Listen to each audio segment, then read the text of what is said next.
দীর্ঘদিনের প্রচলিত রীতি ভেঙে এবার প্রধানমন্ত্রী সকল চড়াই উতরাই পেরিয়ে গত বৃহস্পতিবার অনুষ্ঠিত হয়েছে ত্রয়োদশ জাতীয় সংসদ নির্বাচন। আর এই নির্বাচনের মধ্য দিয়েই বাংলাদেশের জনগণ পেয়েছে তাদের কাঙ্ক্ষিত নেতৃত্ব। তবে সংসদ নির্বাচনের পর এবার নজর শপথ গ্রহণ অনুষ্ঠানে। সাংবিধানিক বাধ্যবাধকতা মেনে সুষ্ঠু ও সুশৃঙ্খলভাবে নতুন সংসদের যাত্রা শুরুর লক্ষ্যে প্রস্তুতি শুরু করেছে সংসদ সচিবালয়। প্রোটোকল, নিরাপত্তা ও প্রশাসনিক ব্যবস্থাপনায় জোর দিয়ে নেওয়া হচ্ছে সব আয়োজন। নির্বাচিত সংসদ সদস্যদের শপথ এবং বিএনপি নবনির্বাচিত সংসদ সদস্যদের শপথ গ্রহণ অনুষ্ঠানকে ঘিরে ব্যাপক প্রস্তুতি শুরু করেছে সংসদ সচিবালয়। শুক্রবার দিনভর ঊর্ধ্বতন কর্মকর্তাদের বৈঠকে প্রোটোকল, নিরাপত্তা, অতিথি সেবা ও প্রযুক্তিগত ব্যবস্থাকে গুরুত্ব দিয়ে পরিকল্পনা চূড়ান্ত করা হয়েছে। ইতোমধ্যে সংসদ ভবনের ভেতর ও বাইরে পরিচ্ছন্নতা, রক্ষণাবেক্ষণ ও প্রয়োজনীয় সংস্কার কাজ শেষ হয়েছে।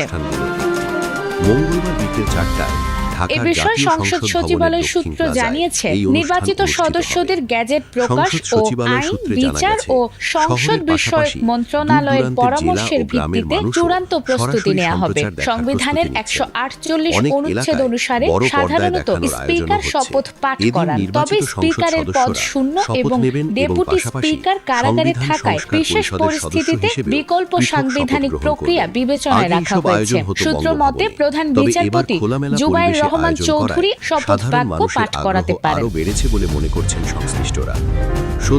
অন্যদিকে সংবিধানের 148(2) ক অনুচ্ছেদ অনুযায়ী প্রয়োজনে প্রধান নির্বাচন কমিশনার এএমএম নাসির উদ্দিনও এ দায়িত্ব পালন করতে পারেন। জুলাই গণ অভ্যুত্থান পরবর্তী প্রেক্ষাপটে সাবেক স্পিকার ডক্টর শিরিন শারমিন চৌধুরীর পদত্যাগ এবং ডেপুটি স্পিকার অ্যাডভোকেট শামসুল হক টুকু কারাগারে থাকায় সাংবিধানিক বিধান মেনেই সিদ্ধান্ত নেওয়া হবে বলে জানিয়েছেন বিশেষজ্ঞরা।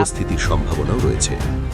যুক্তরাজ্যের ভারত প্রশান্ত উল্লেখ্য, ত্রয়োদশ জাতীয় সংসদ নির্বাচনে 212টি আসনে জয়ী হয়ে একক সংখ্যাগরিষ্ঠতা অর্জন করেছে বিএনপি। প্রধান উপদেষ্টার বিশেষ সহকারী আলী রিয়াজ জানিয়েছেন, নির্বাচিত সদস্যরা জাতীয় সংসদ ও সংবিধান সংস্কার পরিষদের সদস্য হিসেবে পৃথক দুটি শপথ নেবেন। সব আনুষ্ঠানিকতা শেষে সাংবিধানিক প্রক্রিয়া অনুসরণ করেই শুরু হবে নতুন সংসদের কার্যক্রম। এই প্রত্যাশায় তাকিয়ে আছে দেশের সাধারণ মানুষ।